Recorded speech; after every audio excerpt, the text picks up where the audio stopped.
Well, if you didn't feel it before, I hope you feel it after today, that what Rabbi Barry Schwartz bit off when he decided to make a book about what Jews believe, called Open Judaism, a guide for believers, atheists, and agnostics, where he would cover topics like God and Torah and Israel and Jewish identity and ethics and do them in chapters that are maybe 30 pages long and try to cover every important topic on every one of those issues that could be libraries in and of themselves, as they say in Hebrew, kol hakavod, all the honor to you, but also zeis meshuga, like, are you crazy to try to bite off this huge amount and try to squeeze it into this space?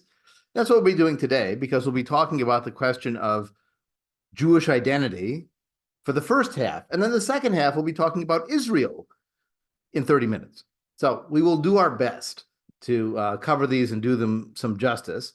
But we have to realize that inevitably we're going to be skimming over the surface of what could be very profound and both personally meaningful, but also communally important conversations. So our first topic will be on Jewish identity, asking the question, not just who is a Jew, but what are the Jews? And once you've decided what the Jews are, or what being Jewish is, there's a second tier question to that, and that is, what does Jewishness mean? Is there some sort of cosmic or universal importance to Jewish identity, if anything? Or maybe Jewish identity is simply one of many identities.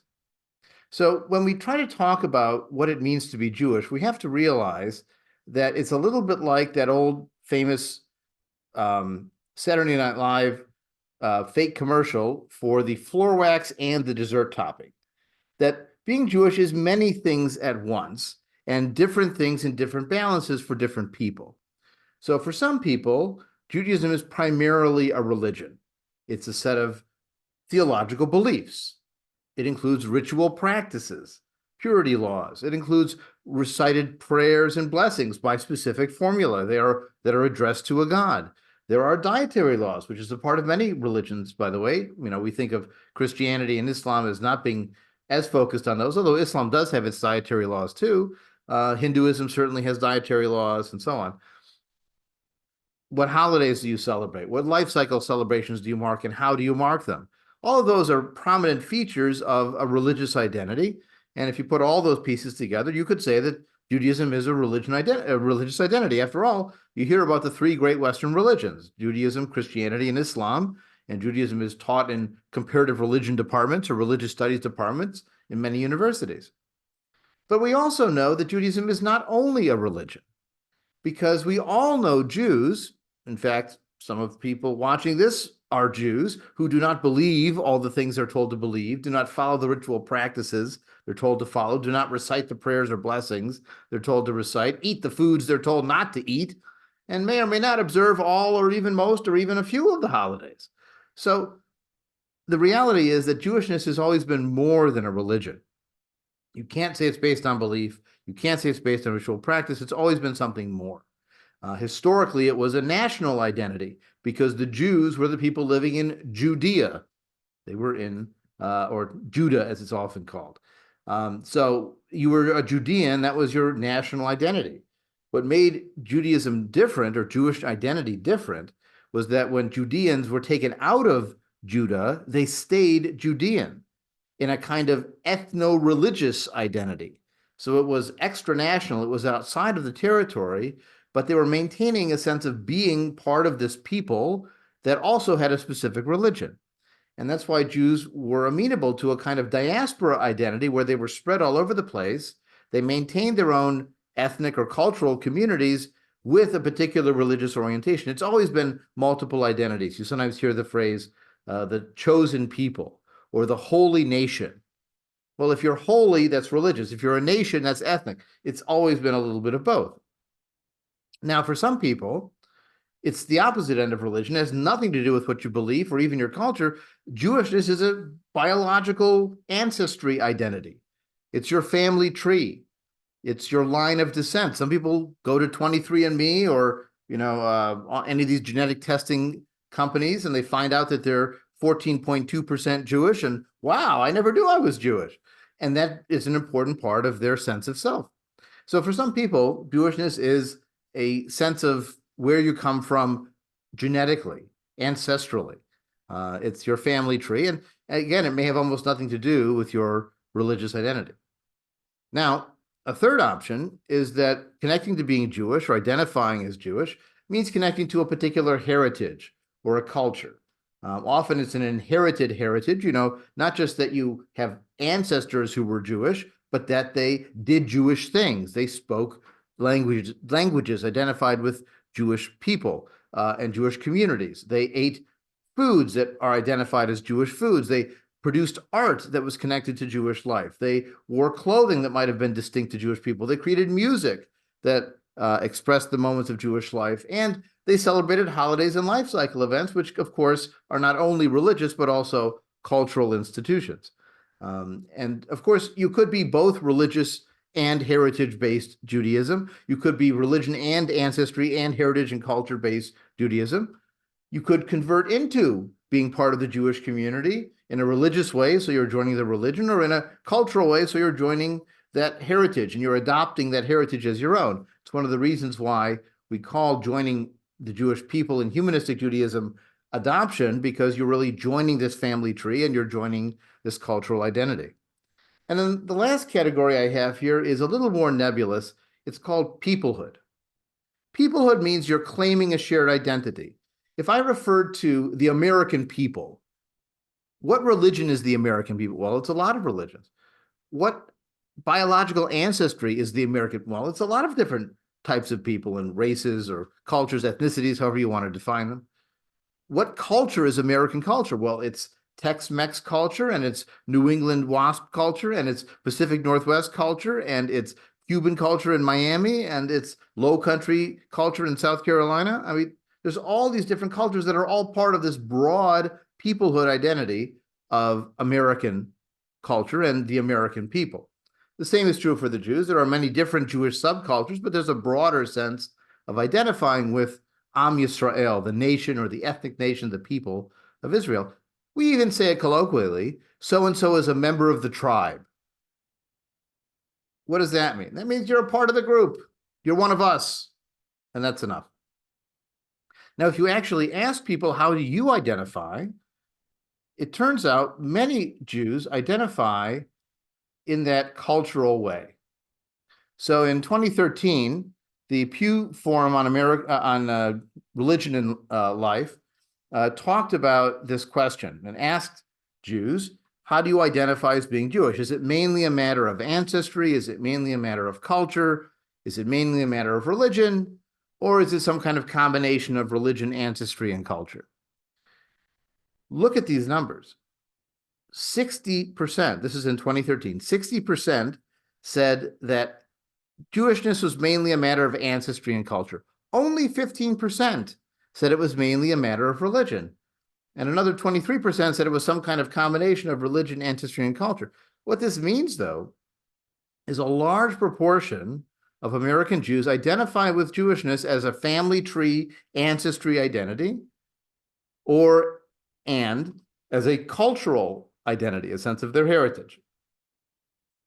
That's mostly how humanistic Jews do it.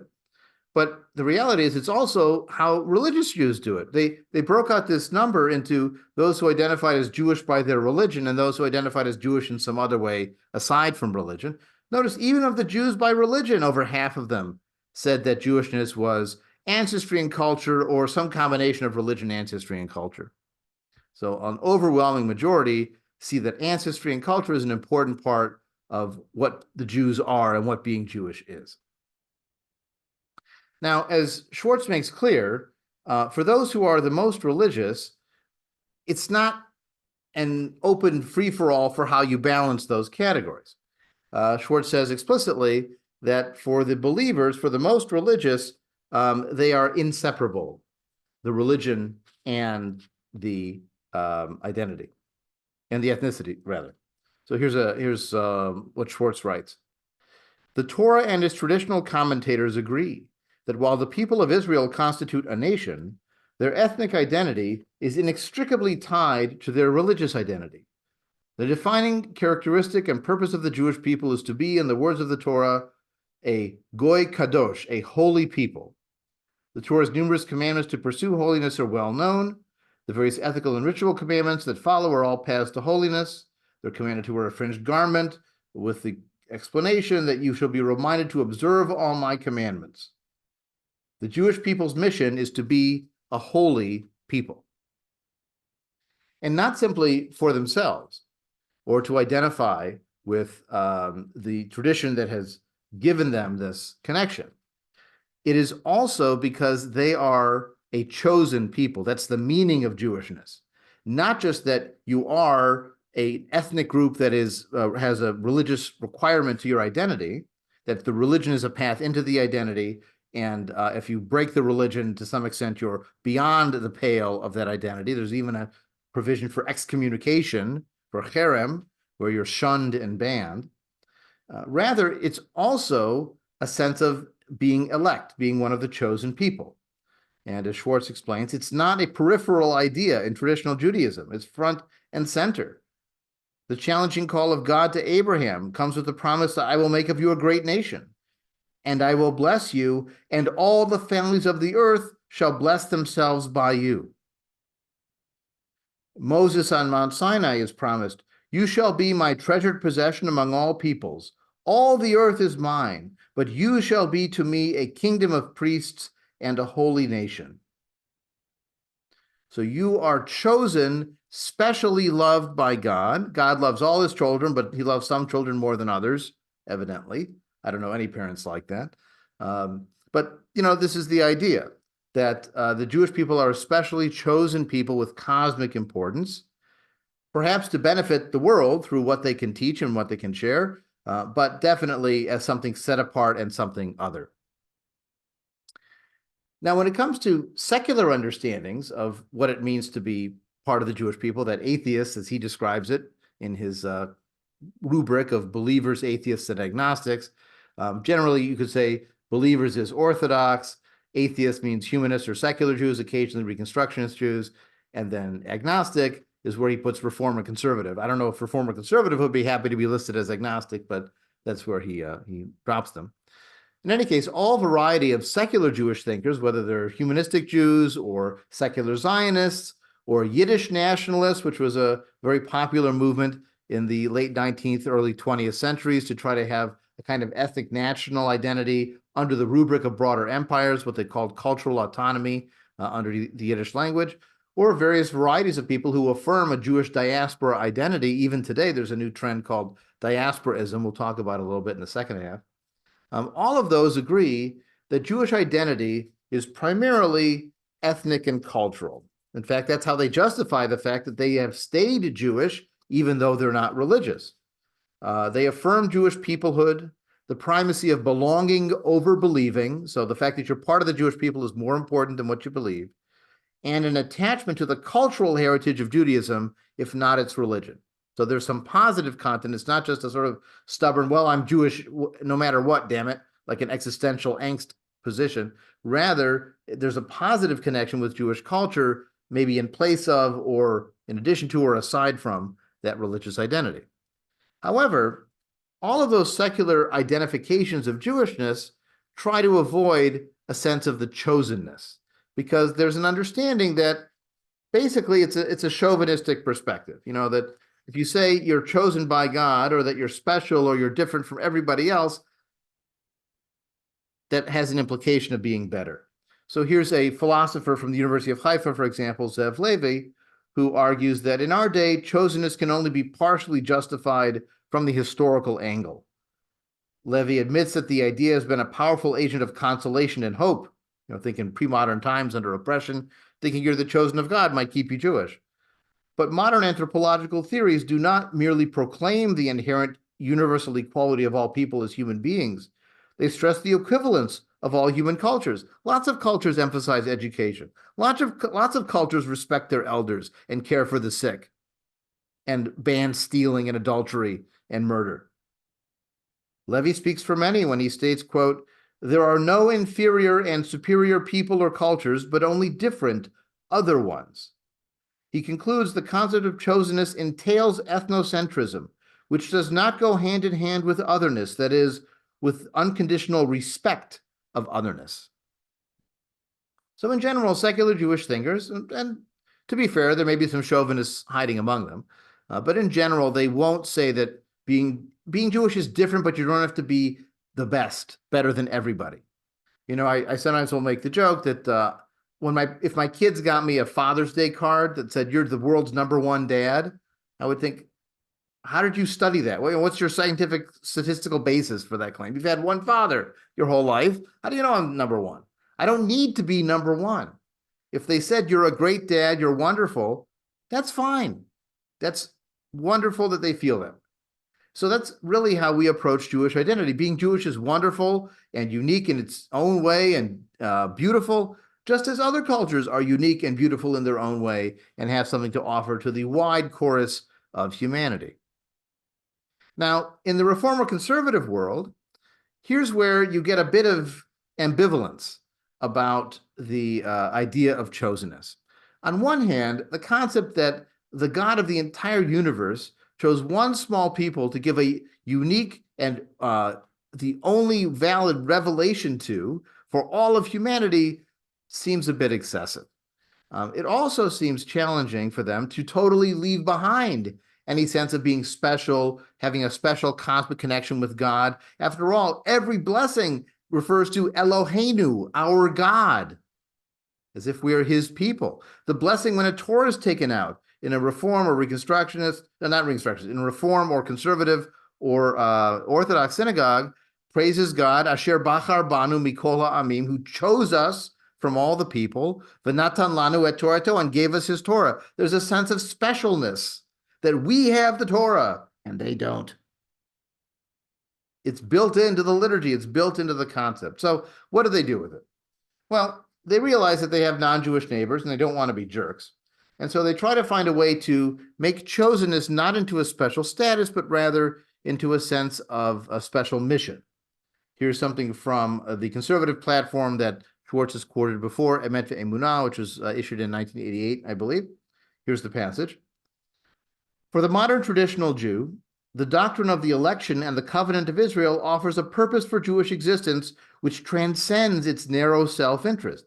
So you think chosenness is about being parochial and yay, we're the best. No. It transcends my narrow self-interest because it suggests that because of our special history and unique heritage, we are in a position to demonstrate that a people which takes seriously the ideal of being covenanted with God can not only thrive despite oppression and suffering, but be a source of blessing to its children and its neighbor. Look at all the things we gave to the world. Being chosen, according to conservative Judaism here, obligates us also to build a just and compassionate society throughout the world, and especially in the land of Israel, where we may teach by both personal and collective example what it means to be a covenant of people, a light to the nations.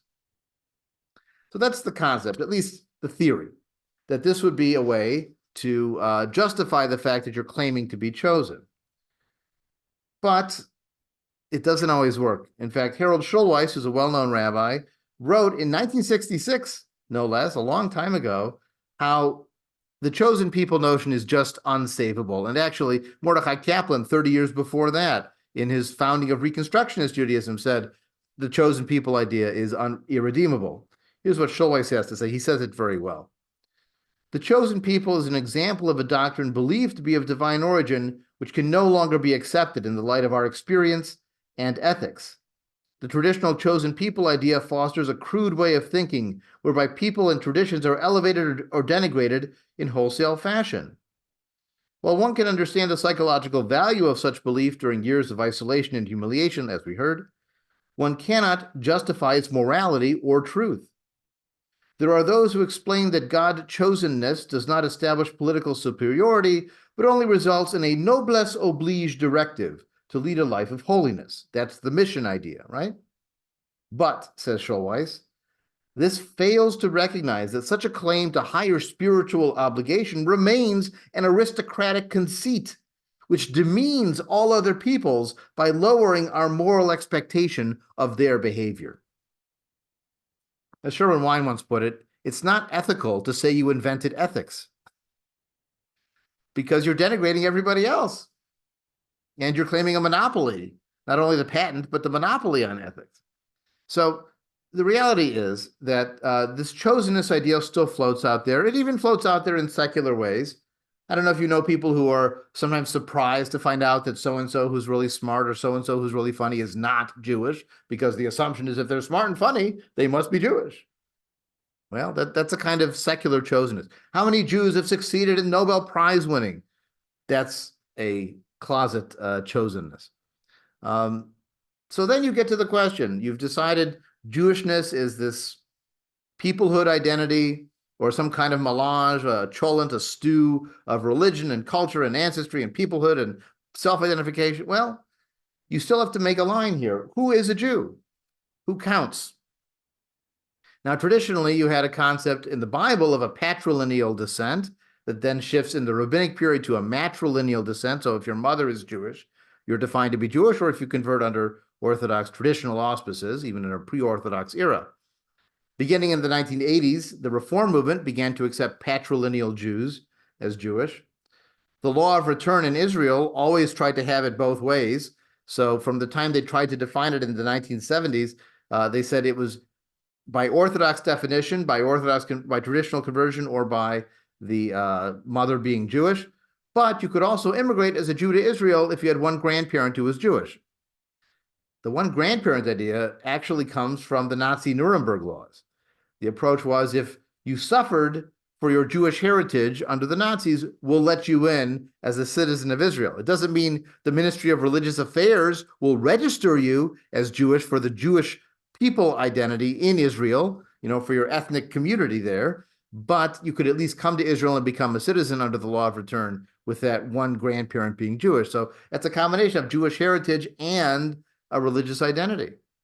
Well, we in our own movement have a third approach, and that is an approach of self-identification, that if someone throws their lot in with the Jewish people, feels connected to the Jewish people, they should be welcome and accepted and even celebrated for having done so. Certainly in an era like today, people are not running out there to go become Jewish for the social acceptance and the safety, right? So what Schwartz does is he calls them common law Jews, giving the idea of a common law marriage. Here's how he puts it. Common law Jews are people who have cast their lot with the Jewish people without formal religious conversion. A great many non-Jews are deeply and wonderfully committed to our congregations, but for a host of reasons stop short of formally converting. Often their reluctance comes from a desire to avoid disrespecting or alienating the parents who raised them. Some of these individuals privately think of themselves as Jews, though they have not made a public declaration of it. Others consider themselves religiously unaffiliated, but essentially are living a Jewish life as part of a Jewish family. And so maybe we accept this as a new kind of identity from the Ger Toshav, the resident non-Jew who lives in the Judean community, to the Yehudi Toshav, a resident Jew who has acquired Jewish citizenship from naturalization. And maybe that's another term for it. If it's an ethnic national identity, then maybe you're naturalized into the Jewish people in many different ways. So that's 30 minutes on what are the Jews and what Jewishness might mean in a variety of movements. At this point, I'm interested in hearing from you to see if you have any thoughts, comments, questions, reactions to that before we move on to talking about Israel in the constellation of modern Jewish identity and belief. I've always been an embracing kind of person. If you want to be part of things, go for it. I don't understand trying to keep people away. So let me raise a challenging case for you. She actually was in the news this past week for unusual reasons. There's a woman named Rachel Dolezal, whose name you may or may not remember. Rachel Dolezal was somebody who self-identified as Black. She actually got a position as a professor of African American studies and was the head of a local NAACP chapter and had identified as Black for many years until it came out that she is not at all Black. Even though she had, had her skin darkened a bit with tanning and whatever, she wore her hair in cornrows, but she wasn't Black. And so what does it mean for someone who's not Black to claim to be Black? There certainly have been cases of people who were ancestrally from Black families who passed as white in a very racist era that was, almost a means of survival or escape from the oppression they faced. But in this case, it's someone white claiming to be black. Are you allowed to do that? Or is that what we hear the accusation today, cultural appropriation? Well, there are people who are not Jewish who are leery of just self-identifying as Jewish without a naturalization certificate because they feel like they'll be culturally appropriating this identity. And to be fair, there are people out there willfully culturally appropriating Jewish identity in evangelical churches. They're blowing shofars and having Passover seders without any Jews around. I don't know what you feel about that. But this is the dilemma. When you open it up to a self-identification, does the person themselves or does the Jewish community feel like their identity is being usurped in some way, inappropriately appropriated by someone who's simply claiming to be Jewish for whatever reason? There certainly have been, and I've had many experiences with people who are genuinely identifying with Jewish peoplehood and want to do so in a secular and humanistic way. And I have no limitations, no compunctions whatsoever to celebrate them, welcome them in, and react with Mazel Tov instead of Oive when they're trying to be part of the community. But there are these edge cases that some people feel nervous about, and it's just worth highlighting that there's a limit to self-identification. Barack Obama had one white parent and one black parent, but I don't know that he could have chosen to self-identify as white. Sometimes society is more essentialist than we would like it to be. So in any case, that's one complication to the self-identification approach. Any other thoughts on Jewishness before we go on to Israel and its place? I see a comment here. Orthodox holds that one cannot lose one's Jewishness, and what about the other movements? So it's true that in Orthodox, you didn't have a category. I mean, you had this idea of a mishumad, someone who had converted out, but you really almost treated them like they were dead. You're sort of shunning them, but you don't have a concept for the person who has joined another religion and still maintains a Jewish identity. That doesn't make sense. In Reform or Conservative, they generally take a similar approach, that being a, quote, bad Jew continues, but being, out of the world is hard to understand. But I will say, though, that there are people who are willing to write off Jews. For example, there's a movement called Messianic Judaism, which maintains some of the trappings of Jewish life, but believes that Jesus was the Messiah and some of the major, cardinal beliefs of what we would call Christianity. Sometimes they are, again, these Christians acting Jewish. Sometimes they are sincerely trying to live the life of Jesus, who they see as a Jew who had Passover seders and kept kosher and other things like that. So they're trying to live the lifestyle of Jesus. And in some cases, they're people born Jewish, raised in Jewish families with the Jewish ancestry identity, and yet they believe that Jesus is the Messiah. There are plenty of Reform and Conservative Jews, lay Jews and professional Jews, rabbis, leaders, etc., who are willing to write those people out and say they are no longer Jewish. They're not Jewish communities. They might hem and haw on whether the individuals are still Jewish or not, but they certainly don't accept what they're doing as Judaism. Now, to be fair, some of them might write us out as humanistic Jews too. They would say, what we're doing is not, you are Jewish, maybe, depending on your parentage and the traditional definition, but what you're doing isn't Judaism. That's a different bridge to cross. So there are sort of social provisions of rejecting people or saying they've gone too far to still be part of the Jewish community. But in general, there's a sense of if you're born Jewish, you're stuck Jewish. And you even get that from secular people, by the way. Someone tries to say, I'm no longer Jewish, I quit. Inevitably, one of the first responses you'll find on that Facebook post or Snapchat comments or whatever is, well, Hitler would have killed you. It's back to the essentialist, the racialist identity, right? You're stuck with us. I sometimes joke that for some people, being Jewish is like the Hotel California, where you can check out anytime you like, but you can never leave. You're trapped. My approach is, we have an open door for people coming in. They want to join the Jewish family, and we say, Mazel Tov, welcome, now come and study, right, in that old Hillel line. But if we let people in easily, I think we should allow people to leave. If we think of it like a family identity where you can get adopted into a family, you can disown your family, you can renounce your family, you can say, I'm no longer connected to those people. That's up to you.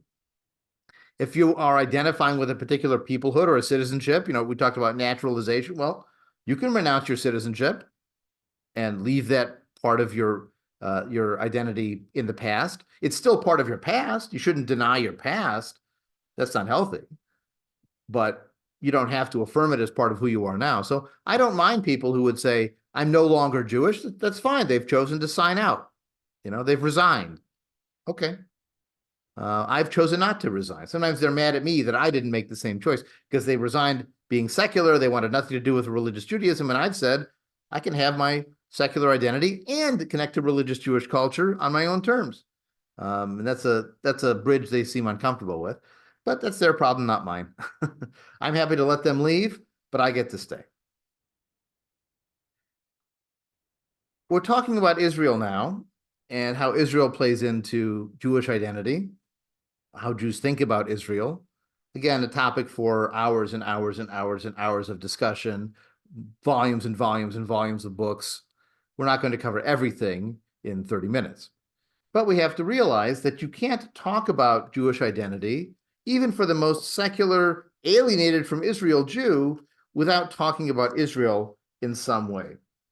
For Barry Schwartz, he mentions he has family living in Israel. He also lived there for several years, worked there, served in the army there. He has dual American-Israeli citizenship. Yet he says, even if I did not have actual family in Israel, I would feel connected to Israel as a Jew to the Jewish state and to the Jewish people. If you connect to the Jewish people and about 45% of the Jewish people are living in one country, that country is going to be important to you. At the end of every Seder, Schwartz writes, we say, next year in Jerusalem. We sing Hatikva as both an Israeli national anthem and an anthem of the Jewish people. We mention the land of Israel and the people of Israel in many of our prayers. We recall the land and the people of Israel in every weekly reading of the Torah. The long history of the Jews began in the land of Israel, and so on, and so on, and so on. It's very much a part of that Jewish identity from where we started even to today. But what it means to different varieties of Jews can be very different. For the Orthodox, for the believers, just like there's a chosen people, there's a promised land. If God chose the Jewish people, one of the signs of his having chosen them for special rewards and special punishments and treatment and rules was that he gave them a land promised to them, a divinely promised land that included, depending on which chapters you're reading for the boundaries, both Israel proper, as was established by the UN Partition Resolution in 1947, and the ceasefire lines after the War of Independence in 1948 to 49, but also the territories of what today is called the West Bank. In the outside world, in Israel, is often called Judea and Samaria, using those old terms for the ancient Israelite kingdoms, or in Hebrew, Yehudah and Shomron. Even so, the boundaries of this promised land, the state of Israel, in a religious sense of God wants us to have this, is only the beginning of the challenges of what Israel needs to mean or could mean for the Orthodox and the varieties of Orthodoxy. Is a Jewish state a state governed by Jewish law? Must Jews live in Israel to be able to fully fulfill all of the commandments that have been given to them? After all, some of those commandments are agricultural, over how you treat your fields and your crops and your livestock and so on. And some of those only apply when you're living in the land of Israel itself.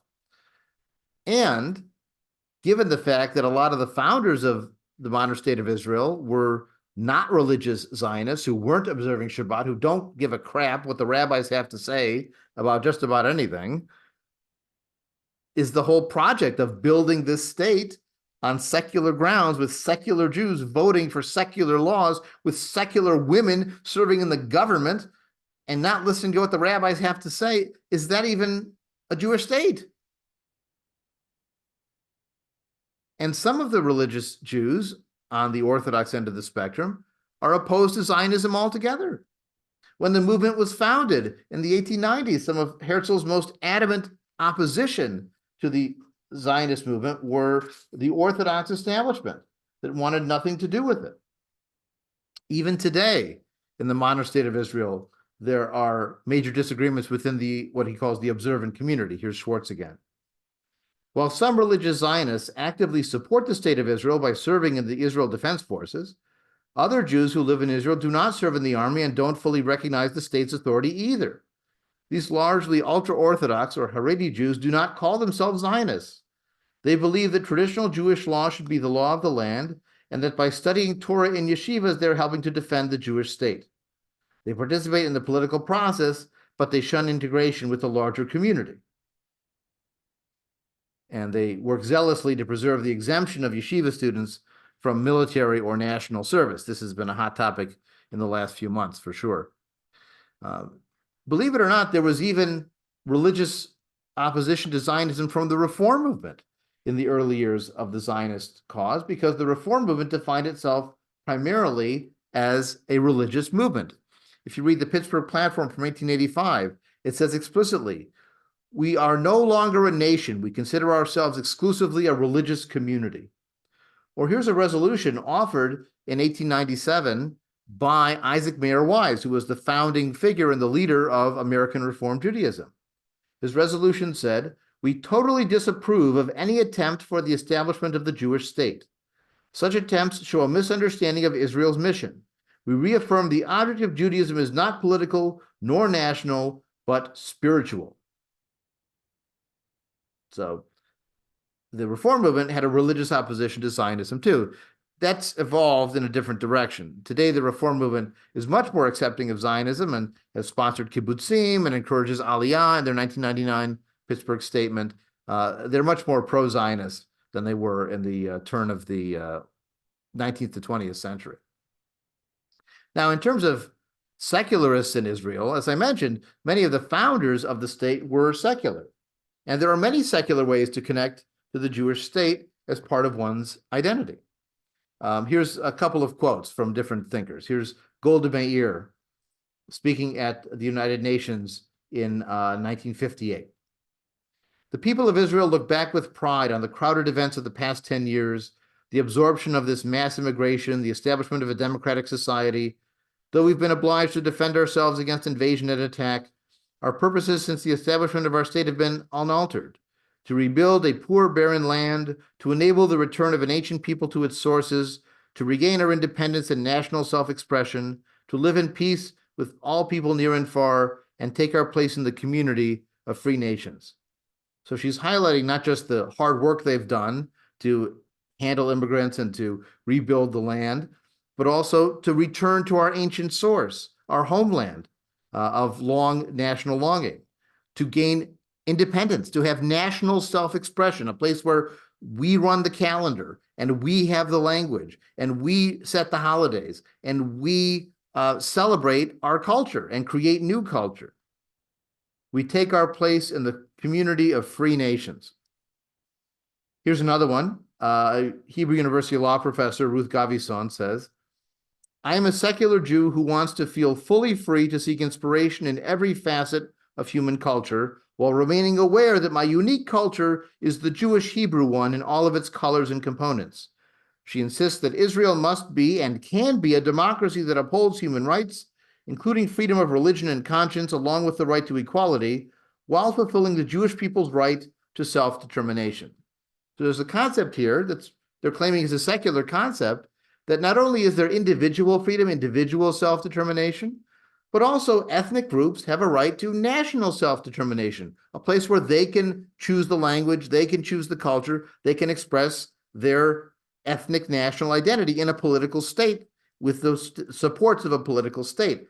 By the way, Israel's not the only state that does this, right? There are plenty of states that support their own particular ethnic culture, language, literature, and so on. There are many states that have a law of return for their ethnic people to come home to the homeland. Israel is not unique at all in that. Here's a very bold reframing by the political writer Einat Wilf. She says, "I am a Zionist because I am an atheist and a Jew. Zionism has allowed someone like me to preserve my faith in the sovereignty of human beings over their fate, while maintaining a deep and continuous commitment to the Jewish people and its future. Zionism, by reformulating Judaism as a culture and civilization grounded in the ancient land and history of all Jews, allows individuals to remain true to the ideals of the Enlightenment while contributing to a thriving Jewish life. So she says Zionism is actually a reformulation of what it means to be Jewish. It's not just a political state. It's the idea that Judaism is a culture and a civilization rooted in its ancient land and the history of all the Jewish people. So it enables us to live out those democratic values of enlightenment while still being part of a vibrant Jewish cultural and communal life. In fact, I sometimes get into arguments with secular Zionists who don't understand how we can do secular Judaism not in Israel. Because for them, it's about the roots and the history and the archaeology and the language they get every day. I'm doing it in English. I'm doing it in Chicago. What does that have to do with the roots of Jewishness? And how can you do secular Judaism not in a Jewish language, not in a Jewish state? Well, that's up for debate, but that's their perspective on it. Now, what about Reform and Conservative Jews? Well, as I mentioned, the Reform movement has certainly evolved to become much more accepting of Zionism from where it started. And the conservative movement always was very engaged in the Zionist cause and in helping to build a Jewish state. There's a long story behind that. We don't have time to get into all the details. But what Schwartz points out that I found interesting, I hadn't thought about it, but it makes sense to me, that in the last 20 years, 30 years or so, there's been a rise in an emphasis on being a Reform or conservative Jew and being what they're calling a progressive Zionist, or being part of what they're calling progressive Zionism. And Schwartz speculates that the spark for this has been the reality of Jewish discrimination in Israel against liberal Judaism, because the Ministry of Religious Affairs, I mentioned before, is almost always run by Orthodox rabbis, and they privilege Orthodox Judaism and denigrate or refuse to recognize liberal Judaism, Reform Jewish congregations, and so on. Orthodox congregations get state funding through the Ministry of Religious Affairs. It was only after years and years of court battles that finally the government was forced to fund non-Orthodox Jewish congregations through the Ministry of Leisure and Sports. They don't even do it through the Religious Affairs Ministry. They have a radically higher threshold to be able to earn funding, and it's done totally differently. And it's obnoxious. So here's how Schwartz summarizes it. The political power of the Orthodox parties in Israel's coalition democracy has effectively blocked official recognition of non-Orthodox movements. In practice, this means that Reform and conservative rabbis may not officiate at marriages in Israel. Their conversions in Israel are not recognized by the state. Their synagogues and schools are largely shut off from state aid. The liberal movements find it a painful paradox that there is a lack of Jewish equality in, of all places, the Jewish state. And so that has sparked a sort of reinvestment in Israel and in connections to Israel in a positive Zionist identity. However, this has also produced its own challenges in that not all Jews agree on this increasing emphasis on Zionist identity or on connection to Israel. First of all, there are people who are convinced, with sometimes good reason, in my opinion, that Israel is making poor choices or doing things that are perhaps unethical. This started in the 1980s with the war in Lebanon and some of the excesses that took place during that war, has continued throughout the building of settlements in the West Bank and formerly in the Gaza Strip before that was removed. The conduct of Israel's conflict with the Palestinians, the treatment of its own Arab Israeli citizens, and so on and so on. There are a lot of sources for these complaints. And there's also people who wonder, why am I planting trees in Israel when I live here? Is there a way to feel rooted in my Jewishness here in Chicago, in Wisconsin, in New York? Do I have to only think of my roots there? What if my homeland is here? What if I don't have one homeland? What if my homeland is the Delhi in New York where I grew up? Not Israel. So the dilemma is that this identification with diasporism, with connecting with Jewish life everywhere and Jewish life where you are at the moment, that goes back a long time too. Some of the early critics of Zionism on the secular side were part of a movement called the Bund, which was a Jewish socialist movement, and they emphasized the value they called Doigkeit, which in Yiddish means here-ness, not only to deal with your issues here and now and not imagine moving somewhere else to solve them, like going to Israel, but also the value of being rooted in the here and now and in the language you're already speaking in Yiddish, in the country in which you live, in which you'll fight for equal citizenship, and to demand the same kind of cultural recognition that other peoples living where you are would receive on an equal basis. Not to mention the risks of getting sovereign power, which can lead to chauvinism, violence, and other problems. And there's even been a more radical edge to this. Beginning about 20 years ago, about 16 years ago, there was a new progressive Zionist organization called J Street, which is trying to counteract the more center to center right Jewish lobbying organization, AIPAC, the American Israel Public Affairs Committee. And then even to the left of J Street have been other movements that are questioning the value of a separate Israel at all. So here's how Schwartz summarizes it. Even more schismatic have been the actions of the BDS, Boycott, Divestment, Sanctions movement, largely led by anti-Israel activists, but supported by some far-left Jewish organizations, such as Jewish Voice for Peace. The BDS movement calls for the economic boycott of Israel so long as Israel continues to occupy the Palestinian territories. Actually, some BDSers would support a boycott of any Israel, and they date the tragedy, the Nakba, from 1948, not from 1967. The more radical fringe of the left, eschewing the two-state solution, calls for a Palestinian right of return in one officially binational entity. Such an entity would demographically and politically mean the dissolution of Israel as a majority Jewish state. And the majority of American Jews would not support that. But it's interesting to see what the numbers actually are for how important Israel is for American Jewish identity.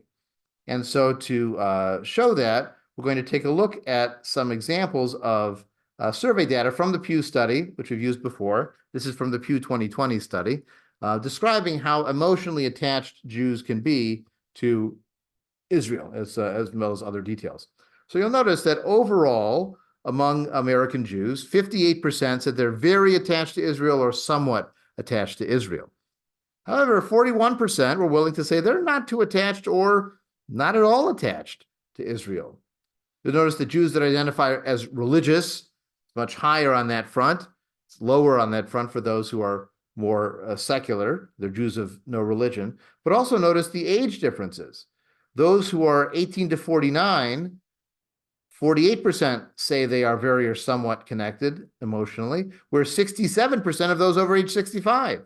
So 2/3 of those over age 65 compared to half of those were age 18 to 29. And actually more of them, of the younger cohort, say that they are not too connected or not at all connected, where only 1/3 of the older cohort say that they are not too connected or not at all connected. So clearly there's a generational shift happening in terms of identification or emotional attachment, let's say, to Israel.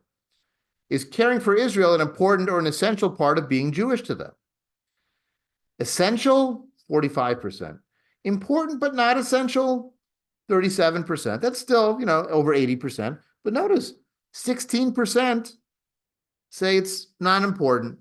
Caring about Israel is not important to being Jewish for them. Again, notice the age differences. Of those 18 to 29, 35% say it's essential, 36% say it's essential, it's important, but not essential, so still over 70%, but fully a quarter, 27%, say it's not important at all. Versus for age 65, only 8% say it's not at all important, and 52% say it's essential. Very big differences on whether it's essential or not to be supporting for and caring for Israel. And then they did ask a series of questions related to the BDS movement. They first asked, have you ever heard of the BDS movement? And a fair number of people have not heard much or anything at all about it. 25% have heard nothing at all about the BDS movement. And then of that 56% that had heard a lot or some of it, they then asked, what do you think about it? Do you support it or do you not support it? These numbers are also very interesting. So of those who have heard of it, 43% of that 50, the 56 is the total of those. So just counting the ones who had heard something about it, 43% of American Jews as a whole explicitly oppose the BDS movement. Some somewhat oppose it, and some strongly oppose it. But 10% were willing to say that they support it, either strongly or, now the strongly is only 2%, the somewhat support is 8%. And there has been an initiative in the last several years to boycott the West Bank settlements, but not necessarily Israel proper. Now, BDS wants to boycott everything generally. This partial boycott might be what's being reflected in that somewhat support or the somewhat oppose, for that matter. But you'll notice again, look at the age cohorts. The older ones, only 7% support and only 1% strongly support. But in the younger group, 5% plus 8%, 13% somewhat support the BDS movement. And a much smaller number strongly opposed it compared to the older cohort. Because their experience of Israel over the last 20, 25 years has been Benjamin Netanyahu, a right-wing government that rejects their Judaism, doesn't recognize their rabbis, and is taking what they figure to be the wrong backward steps in terms of finding peace with the Palestinians, let alone getting along with the American government. Schwartz concludes his chapter on Israel by asking, how does each major Jewish community, the Jews in Israel or the Jews in America, what do they think about the other part? Is Israel central to the half of the Jewish world that lives in the diaspora? The answer, of course, varies greatly. Some Jews are largely apathetic toward Israel. Others passively support Israel, but do little in their lives to express it. Many others pray for Israel, lobby for Israel, visit Israel, study in Israel, and even make aliyah, move to Israel. And is the diaspora important to Israelis? Here, too, the answer varies widely. Israelis who hold that all Jews ought to live in Israel may be dismissive of Jewish life elsewhere.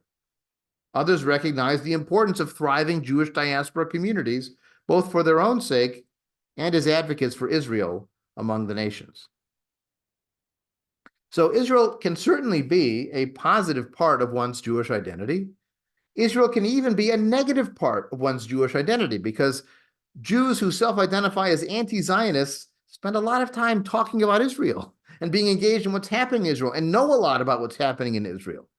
They are not connected to Judishness. They're not even not connected to Israel. They're just connected in a negative way and in opposition to what's happening in Israel.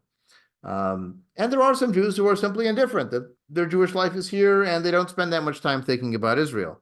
They probably spend more time thinking about Israel in the last several months, since October the 7th of 2023. But this is one of those processes that happens in Jewish life where things go up and down. They wax and they wane in their importance in the Jewish community and for individual Jews and their connections to their heritage. So again, a very quick overview of how Israel can function in a sense of being Jewish, or in the belief structure of Jews, whether they think that the land is a promised land to be ruled by Jewish law, or a valuable connection in their own sense of their identity, or a burden that they have to bear and answer for in social media in moments like this, or a cause that they can throw themselves into in support or in critique of what's happening there, or something happening on the periphery, just like the Jews in Australia, which may be doing wonderful things, but I'll come across an article once in a while and that's what it is, and then I'll go back to living my everyday life. All of those are Jewish options for approaching Israel today. So, any thoughts, comments, and questions for that? I think that, and I very much feel like I don't speak with authority, because I haven't done the research.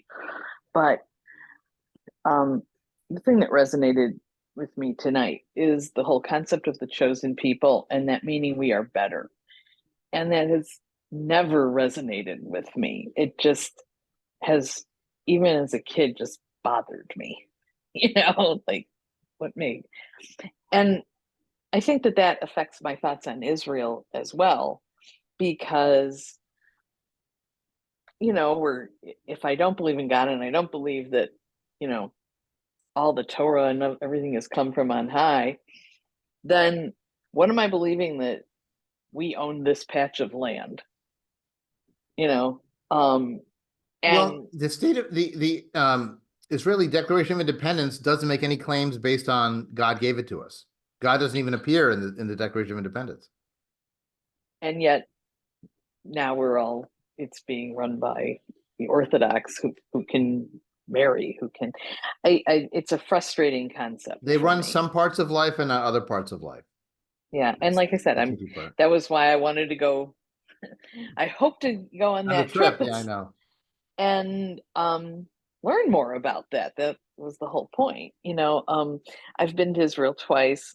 One I didn't was more for a meeting and I didn't see very much of it, but the other time was I went for a JUF singles mission, and it was very much how I've been raised in a conservative synagogue. Like, this is Israel and we need to support it, and there's not a dissent on that. And we saw all of the religious monuments, the religious this. I'm really looking forward to sometime soon seeing it from a secular and seeing it from actual archaeologically based history. And I feel like that then I can comment on this more with more authority. Right. But I was raised in well, of course you love Israel. That's the way it is. Right. Well, it's also generational. People that came out of the Holocaust experience that were part of the pre-6 Day War buildup, which was a real threatening time for Israel with Nasser in Egypt on one side and the Jordanians on the other, and the Syrians in the north. I mean, there was a real fear that Israel could be destroyed, as we saw in 1973 in the Yom Kippur War, where the sneak attack did work. People were afraid of losing in Israel, having another Holocaust and a destruction. And so it was a matter of life and death for their people to advocate for it, to support it, to raise money for it, to connect to it. But people, born after 1980, and remember, most people are younger than you and I. Especially me. But their only experience of Israel has been Israel strong, Israel not facing existential destruction from outside until recently, and Israel the bully. The David and Goliath for them is the Palestinian with the stone against the Israeli tank, and not Israel against the Arab armies outside of it. So it's been, and not to mention the alienation that Netanyahu has produced. In fact, I was just on a call today with the Chicago Board of Rabbis. They were talking about the current state of affairs in the American churches vis-a-vis Israel and the Jewish community, what kind of statements they made and so on. And the scholar who was presenting said, do not underestimate how much damage was done to Jewish-Black relations from Benjamin Netanyahu speaking against the first Black president in Congress when he came to condemn the Iran deal. That poisoned the well with that community in many ways. So Israel has not always helped diaspora Jews feel safe and secure where they are because of what's happening in Israel. I mean, now we don't feel safe there either. And this is one of those moments in Jewish life where we'll have to see what will come of the conflict that's happening. Will Jews come out of it more supportive of the state because of the threat it's under, as happened in 67 and 73? Or will it lead to a further divorce between the communities because of their shifting priorities and values? In 2016, the Pew study did a very interesting comparison of American Jews and Israeli Jews, and they're very different on how religious they are. I mean, the largest single group in Israel is still secular Jews, by the way. They're about 40% of the population, self-labeled secular Jews. But the Orthodox community is larger there. And the traditional community is larger there, who are sort of in the middle between Orthodox and secular. And their politics are much more conservative. And their approach to peace issues with the Palestinians is very much more skeptical than American Jews tend to be. So Their ideas are very different, and we're different. We're not all former shtetl dwellers who just wound up in different places, as was the case 2 generations ago. We're diverging in many ways. I see a comment in the chat.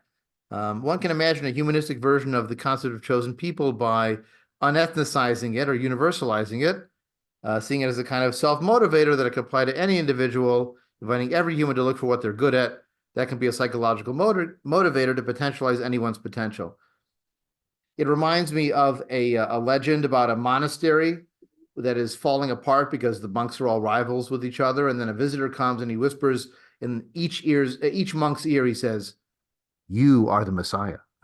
Or someone here is the Messiah. Someone here is the Messiah. And they start treating everybody better. And then all of a sudden, the monastery gets along so much better because they're treating everybody as if they could be the Messiah. So in theory, that could happen. But all too often, when you say to someone, "You're the chosen one," do they treat it as, "I'm going to be the servant who's going to help everybody"?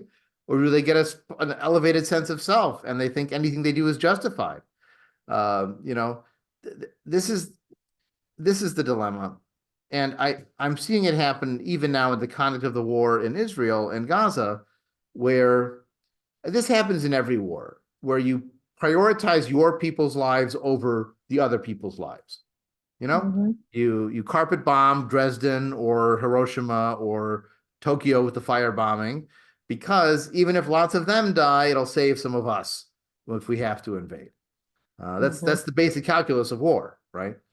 But if you have a sense of God's mission behind you, that's only going to make it worse. And that was the case for the German army in World War I, who had "Gott mit uns," God is with us, engraved on their helmets and on their belt buckles, and they were convinced that they were on the side of God.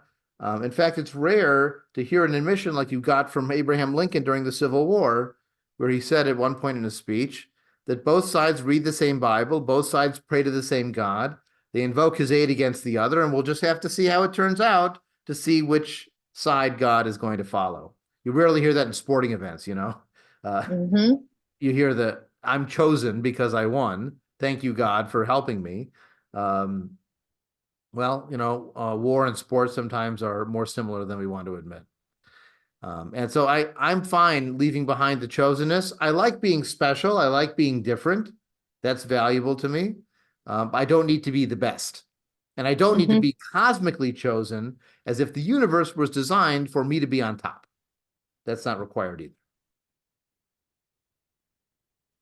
Yeah. All right. Well, I hope you enjoyed this journey through varieties of Jewish beliefs. I really enjoyed what Barry Schwartz has put together in this book, Open Judaism, in trying to compare these perspectives. And I especially appreciate that he's included secular, atheist, humanist perspectives in the spectrum of Jewish beliefs.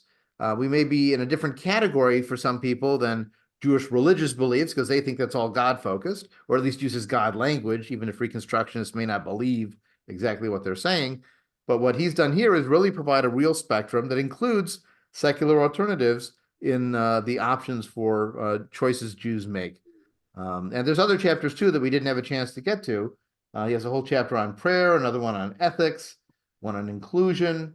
So there's more to explore if you're curious to read some more.